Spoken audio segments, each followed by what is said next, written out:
Hey, what's going on, guys? Today I'm going to be going over my Orcust list for you. This is the deck that I've been playing for a while now. I've been taking it to locals, and it's been doing just phenomenally. Last week I went undefeated in Swiss, and then unfortunately had a tie in Top Cut, but the deck still did what it was built to do, what it needed to do, and it got me there. So yeah, I guess let's just get into it.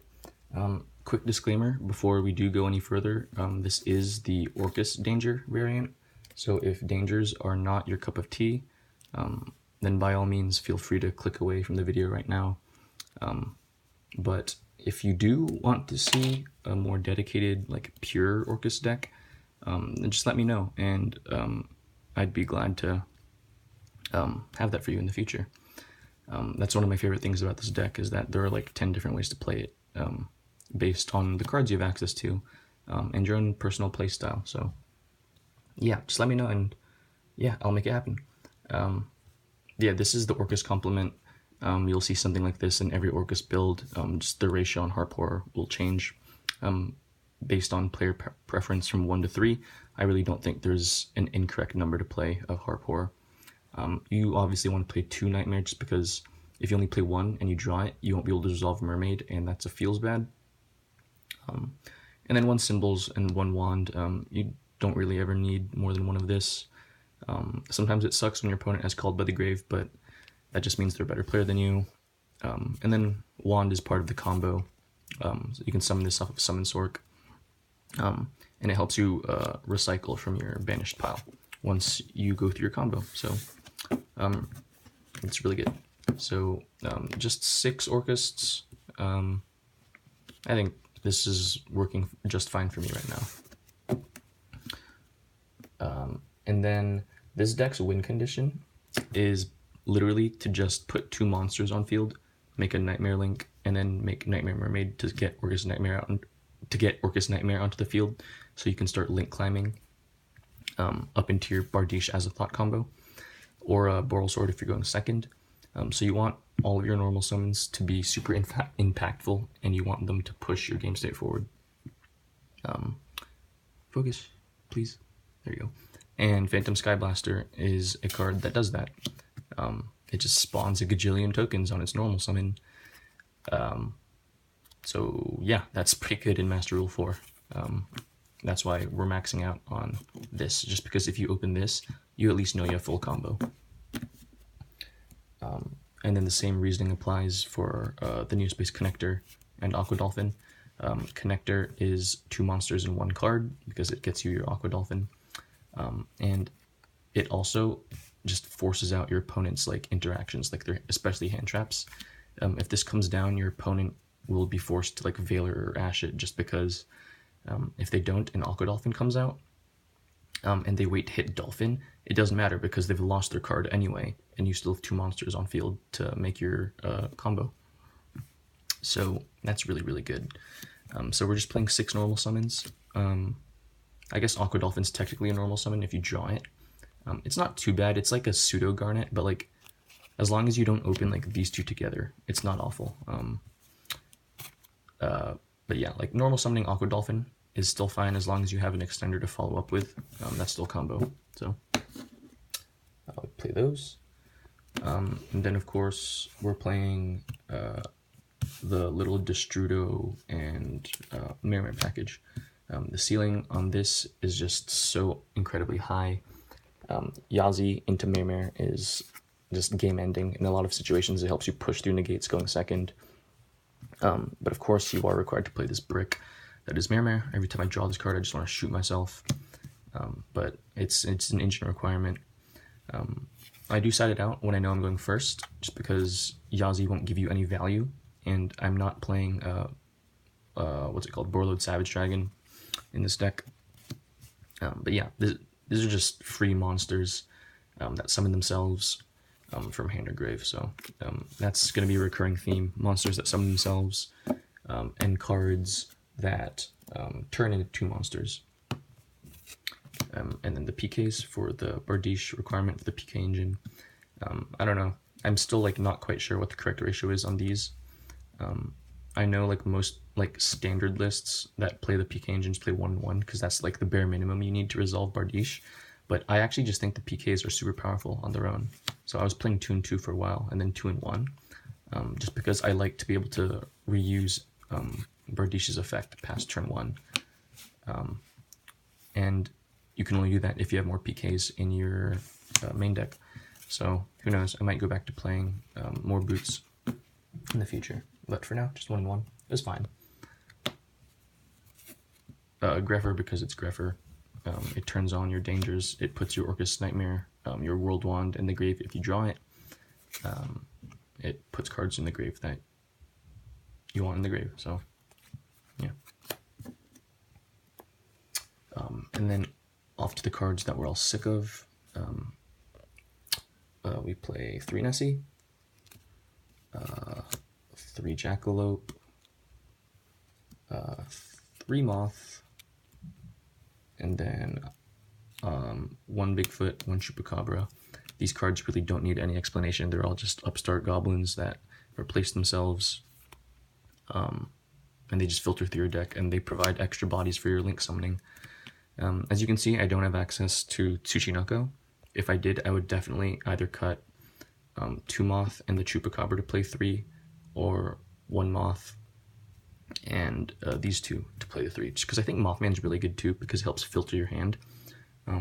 And this is a grave-centric deck, so like a Dark World Dealings to put things you want in the grave into the grave is good in my book.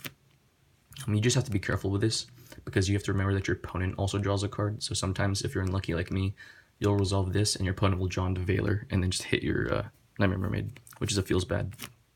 But yeah, I think the fact that I'm able to do so well with this deck, despite not having like the Tsushinokos, like the full like danger complement, says something about like the power of the danger engine as a whole. But those are all the monsters. Off to the spells. The best starter spell I think in the game. 3 engage, 1 drones. As I said before, you just want to play cards that turn into 2 monsters, and engage does that, and drones does that. So drones will make you Kagari. Kagari adds back drones. Activate drones again. Boom, they're your 2 monsters. So why would you not play these? They're super free. And what's really good about this little package is that it doesn't eat your normal summon. So like if your opponent like wastes a hand trap on Kagari, then and you have like another follow-up normal summon like your Connector or your Sky Blaster or even your Harpour, you can just combo off. And if you do have Harpour, you can just normal summon Harpour and then use Harpour and Kagari to make Galadia without even having to jump through the Nightmare Mermaid hoop.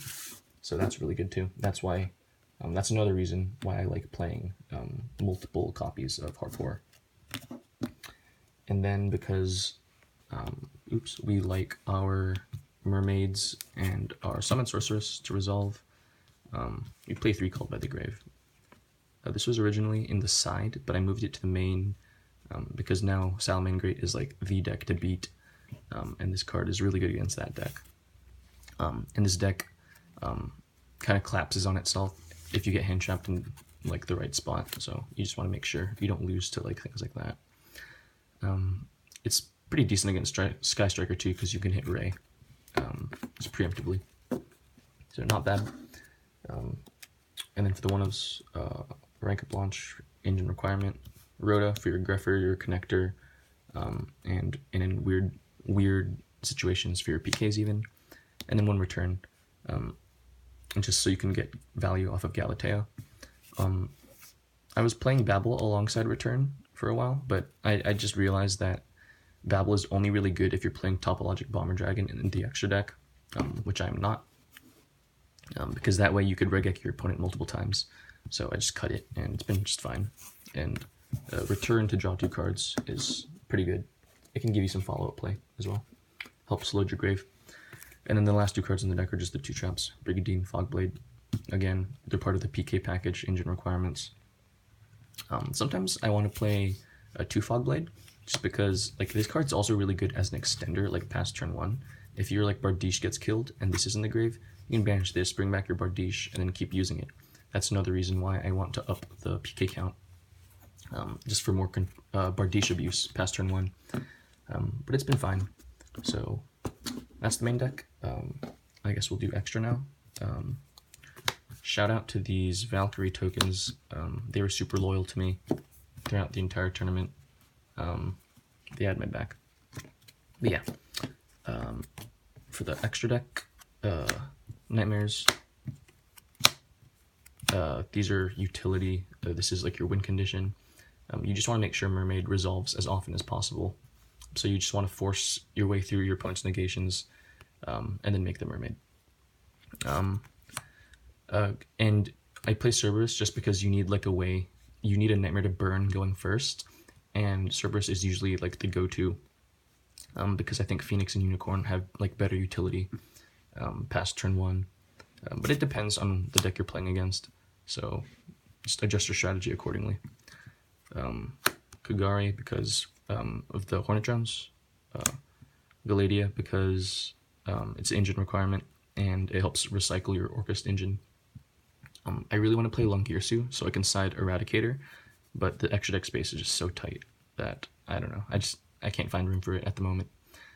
And then Space Insulator because we're playing Sky Blaster, and you can turn your tokens into Space Insulator. And this also helps you make Decode Talker alongside with your Summon Sork. She's still legal, so I'll play her, and she's also part of the combo. Decode Talker and Rusty Bardiche.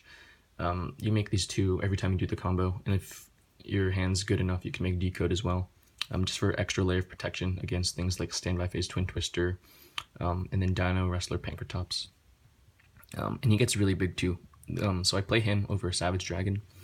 Bardiche is just, yeah, he's the facilitator of all the like bullshit like Azathoth combos. So until Azathoth or the rank up magic gets answered, I'm going to keep playing him, but unless they answer the rank up magic or this card, when Orcust Dingirsu comes out in Dark Neostorm, Orcust can just do the same thing, but use a True King of All Calamities instead, so yeah, Konami, please answer. And then for the last links, one Trisbania, one Boral Sword. I play this just because my locals is full of Salamangreat, Striker, and Altergeist, and this card's just a blowout against them.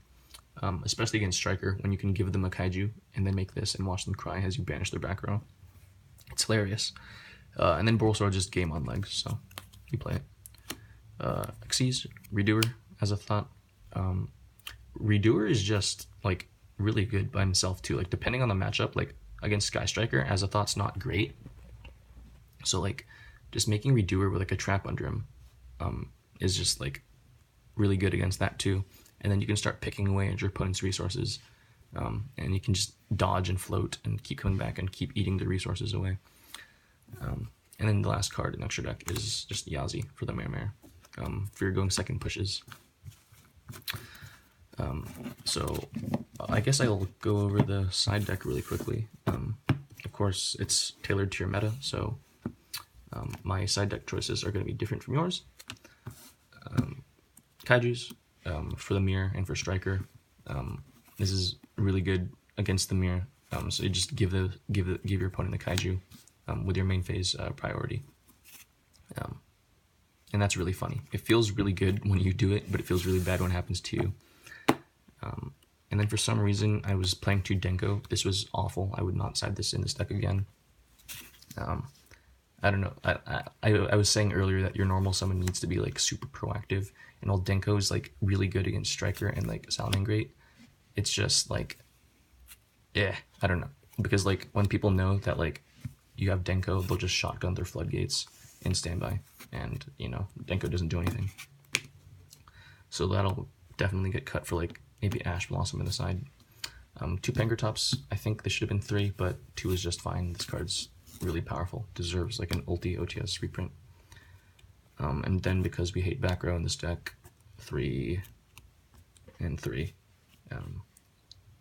Hitting Artifact Sanctum with a reboot is really, really good. And hitting Roar with it too is good. And then just 2 DD Crow for Striker and Salamangreat. Hit their Ray, hit their Engage, hit Spinny, hit Roar, whatever. But yeah, that's the deck. I do hope you guys enjoyed my take on it. And like I said earlier, if you want to see like a more pure variant, let me know, and I'll see what I can do about it. Hell yeah. Thanks, guys. Peace.